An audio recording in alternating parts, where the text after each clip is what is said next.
There are many forms of sexual healing that can take place. Many forms of sexual healing. Now, there are some forms that I more so focus on, right?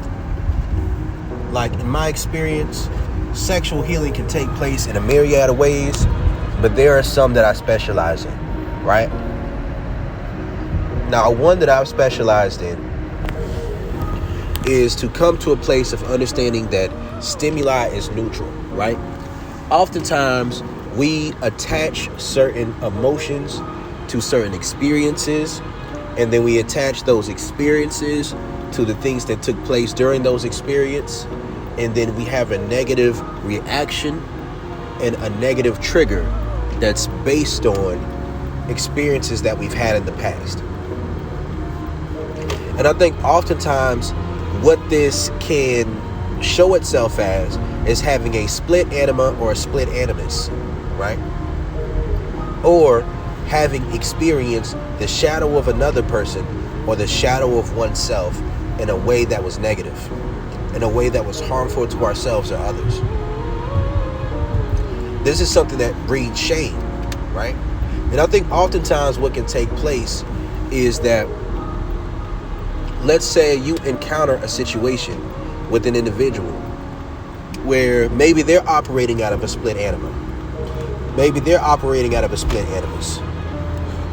Maybe they're playing the anima. Maybe they're playing the animus and then they hurt you. And this leads to a lack of trust in the opposite sex. Leads to moments of being hurt. A lot of what sexual healing is about to me is feeling free to be yourself, to be vulnerable, to be intimate with an individual, to expose yourself for who you are, and to be accepted in that moment of vulnerability, right?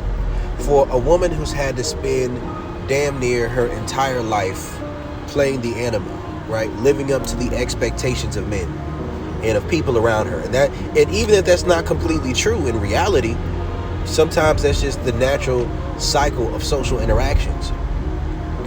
But for a woman who's had to do that, having real experiences of experiencing a dominant man who understands her body, who understands her emotions, who takes her to that place, can be a healing experience. Another one is like, let's say it's a woman who's experienced being in the gentleman gigolo complex. Let's say she's been with a man who was dominant, but he was feminine dominant, or he was a man who was taking advantage of her, right? So her perception of dominance is very negative. She views it as toxic masculinity, right?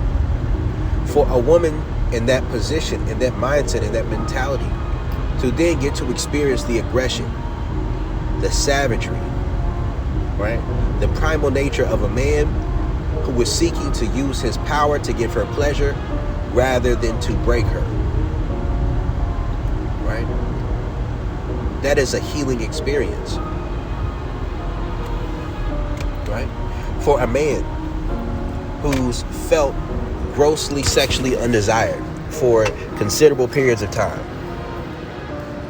maybe in a long-term relationship with a girlfriend or a wife where his shadow was so heavily repressed that he was in a situation where maybe it was a sexless relationship.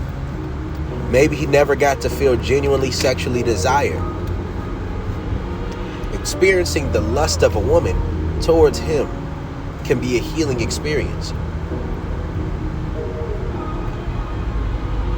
For a woman who feels like a man has only ever tried to use her for sex, a man giving her sex, giving her the experience of getting to relinquish control and experience pleasure, and to understand that she's not going to be left broken, bruised, and hurt in ways that she's not going to enjoy and appreciate, is a healing experience for her. Sometimes a person can take you to that place where you feel the most vulnerable and validate you for things and in areas that you felt insecure about. See, part of that process of sexual healing can be understanding the insecurities of your woman. Let's say she got a little tummy on her. Kiss it, caress it, grab it. Don't be afraid of it, right? You want that woman to be fully butt-ass, butterball naked with you and to feel no shame in your presence. There's a healing experience. That can give a woman a newfound sense of confidence that she didn't previously have, right? When you see a woman who used to be insecure and now she's walking around with this glow, like damn. Like there's many women who are insecure about their natural hair, right? You know, black man, I'm in the black community. It's a real thing. See that woman start breaking that out. A woman might be insecure about her toes. She might be insecure about the fact that her titties aren't the same size. Almost nobody got titties the same size, right? Like that's not really a normal thing. But these things that are normal can be inflated within the ego for an individual to view these things as abnormalities, to view these things as ways that they aren't truly acceptable or desirable. And it can cause them to start dimming their shine, to start dimming their light. It's a sad thing, truly.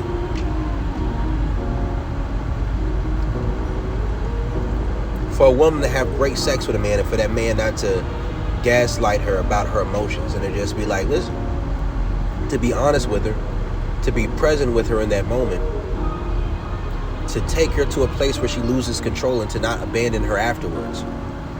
That's a healing experience. Let's say it's a man who's been the gigolo within the gentleman gigolo complex, right? And women have only valued him for his strength, for his dominance, for his prowess. For a woman to desire him for those things, but then to still be able to have orgasms in the state of his vulnerability, to want to make love with that man, right? To want to share an intimate moment, to be able to laugh and to play around and to not hold it against him, right? If his dick goes soft, right? Or if he nuts fast, and to be there to be comforting and to not take that as a negative thing, to take it as a compliment, right? That can be a healing experience. Oftentimes people experience, many times people experience performance anxiety when it comes to sex, right? On a foundation of believing that sex is only a performance. There is an aspect of sex that is performative, don't get me wrong. And really the issue with that is only if that performance mindset puts you in a stance where you're unable to connect, right? Or you're unable to experience pleasure if that's what you want to do.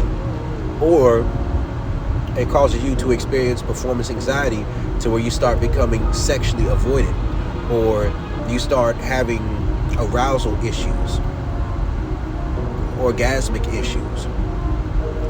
That's where it's a problem. Knowing that somebody accepts you even without having to be perfect is a healing experience.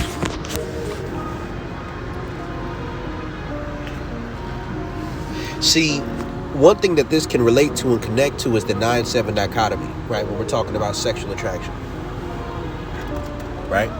And how that can relate to the 9-7 dichotomy is this.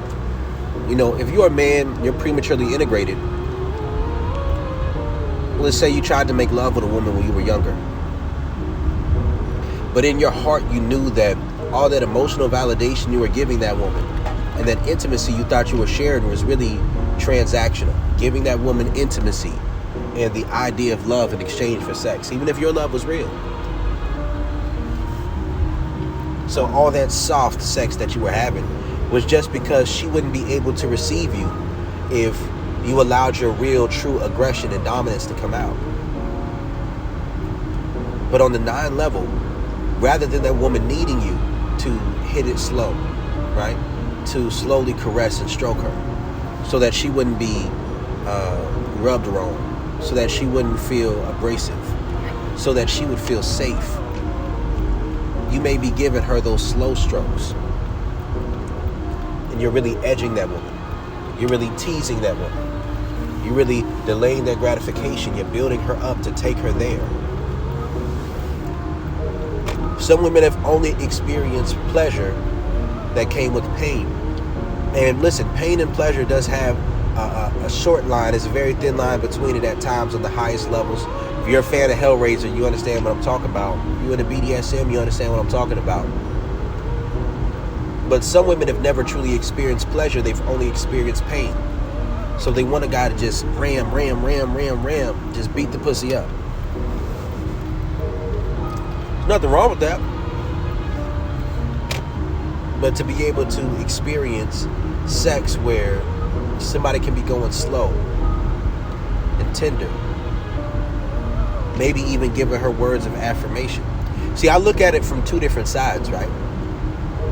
There's the shadow side of integrating that shadow when it comes to sexual healing, because you've dealt with shame about your shadow, or you've experienced the shadow side of another individual. So that, for me, that would typically be along the lines of degradation, casual sex. That could be a healing experience, being fuck buddies or friends with benefits, and not feeling as if you're being taken advantage of, not feeling as if you're getting played for a woman. That can be a healing experience. For a man, some men were only able to have sex with women and feel truly desired if they started with sex. So to be able to start with the friendship and to really get to know that woman first, to do an exercise in self-control, but for that woman to desire that man so much that he doesn't have to press the issue of sex for sex to take place, that would be a healing experience. On an even deeper level, let's say that you have a fear of being cheated on, right? And that somewhat stems from that evolutionary psychology type of fear of paternity fraud, right? Paternity fraud. You have this deep-seated fear of getting cheated on. Sometimes an open relationship, polyamory, friends with benefits, where you have a judgment-free zone, and that woman still prioritizes your needs. She still desires you. Even if she has sex with somebody with a bigger dick, someone who's better looking, somebody with more experience, she enjoys your company, but something about your sexual energy just draws that woman to you to where she can't get enough of you, even if she has other guys she's sleeping with. And she can talk to you about those experiences. And even if she has a better experience, she's still continuing to evolve sexually. So you might become the better experience. Or you're so compatible that who's the best doesn't even matter. That could be a healing experience.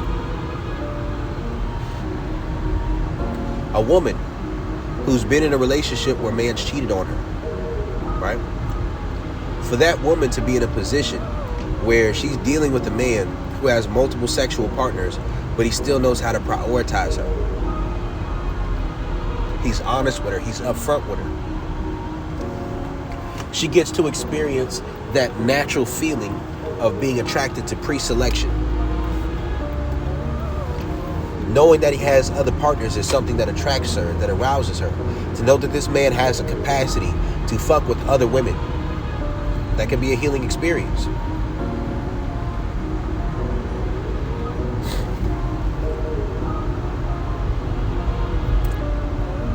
A woman being in a position where she's always felt pressured for sex, and then the man still enjoys her company and doesn't try to put pressure on her, that she has a great experience, that can be a healing experience.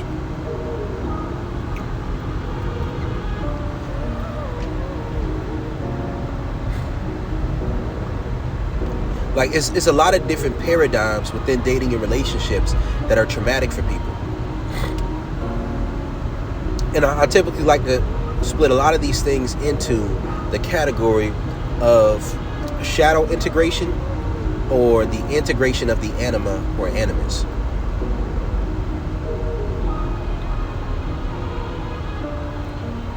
Right? Sometimes as a man, you can have sex with a woman. You can be dealing with a woman who had a whole lot of partners before you. More partners than even you had. But the way she resonates with you as a man, You're still giving her experiences that she's never had. You're still taking her to places that she's never been. She's still drawn to you sexually. She still desires to be loyal to you, whether that's sexually or non-sexually or both. And she values you. That can heal you from a lot of these Madonna whore complexes. The same thing on the other side. That can heal a woman from a lot of her gentleman gigolo complexes.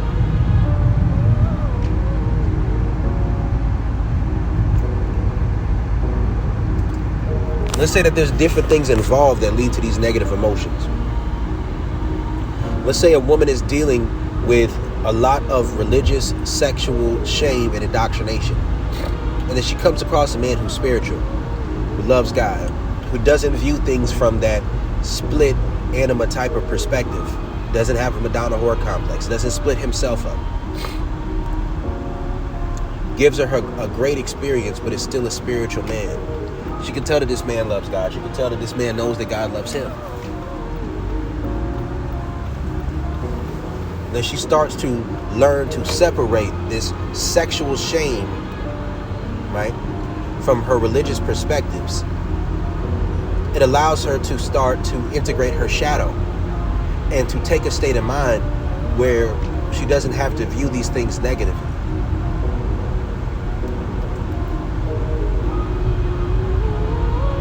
It's a healing experience. There's all types of sexual healing that can take place, right? You can deal with a woman who is been, molested, or she's been, raped, right? Or you deal with a woman who's been abused, or who's been emotionally abused, verbally abused, and you could be her dominant. Reenact, get into consensual non-consent, anchoring, reenact some of the same things that she's experienced, but now she's experiencing this from a place of desire. Man, you can break that shit down to her like, listen, I know what that person did to you was fucked up.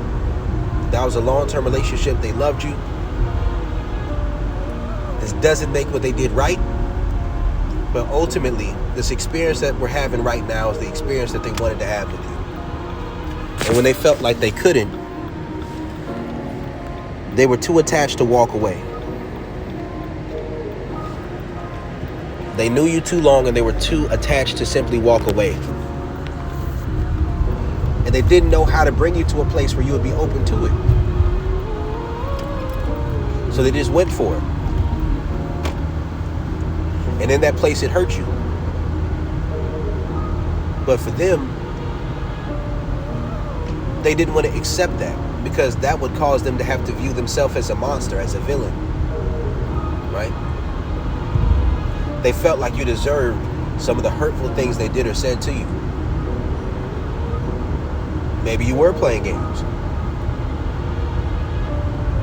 I know it's hard to hear. But when you recognize that they were just in a hurt place themselves, and hurt people, but ultimately what took place, the stimuli itself is neutral. You can remove yourself from the negative emotions you attach to that individual. There's reasons that they did what they did. It doesn't make what they did right. But the stimuli is neutral. Maybe they saw something in you, something that I'm seeing, something I'm tapping into right now. And they were hurt because they weren't able to tap into it. So they disregarded your desire and tried to push for it anyways. It's wrong, it's terrible, it is. But hurt people hurt people. Maybe you had a boyfriend who cheated on you. Maybe it was a situation where you were prematurely integrated.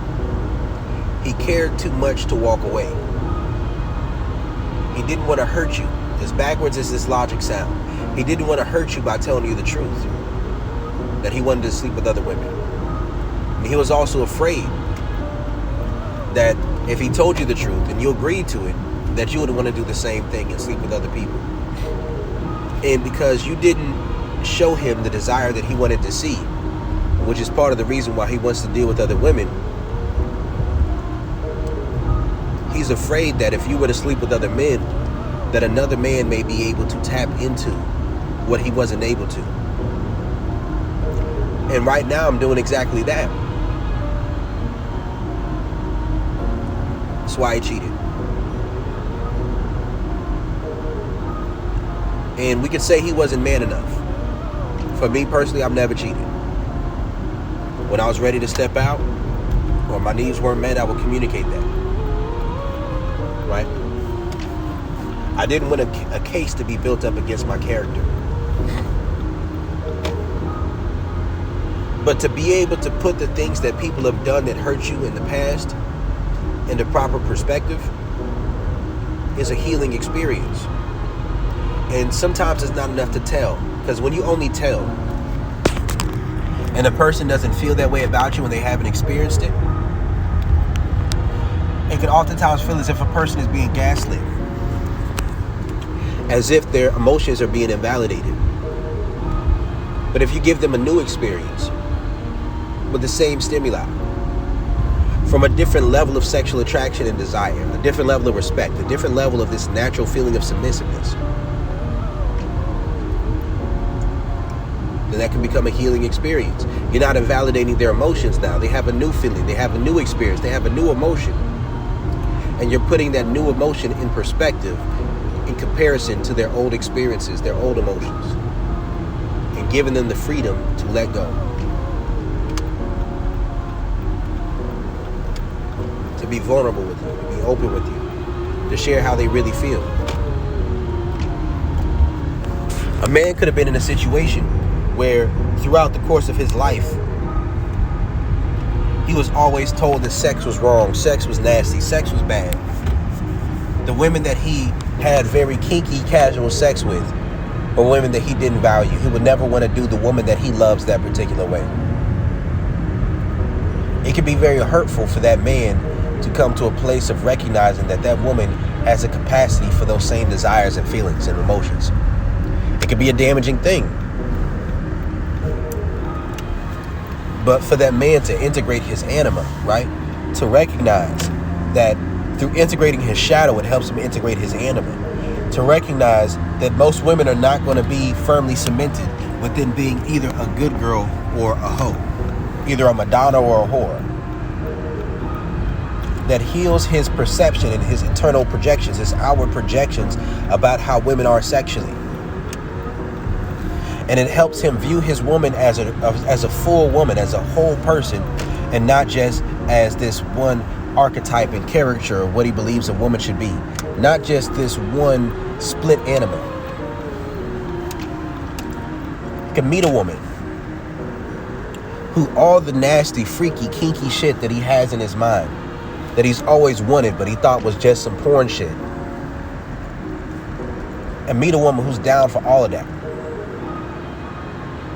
Who is not abrasive and not aversive to his dominant sexual energy, but actually craves it, desires it. That's the number one thing she wants from him. Man, that's a healing experience. This is Coach Brody with Sexual Healing. I'm out.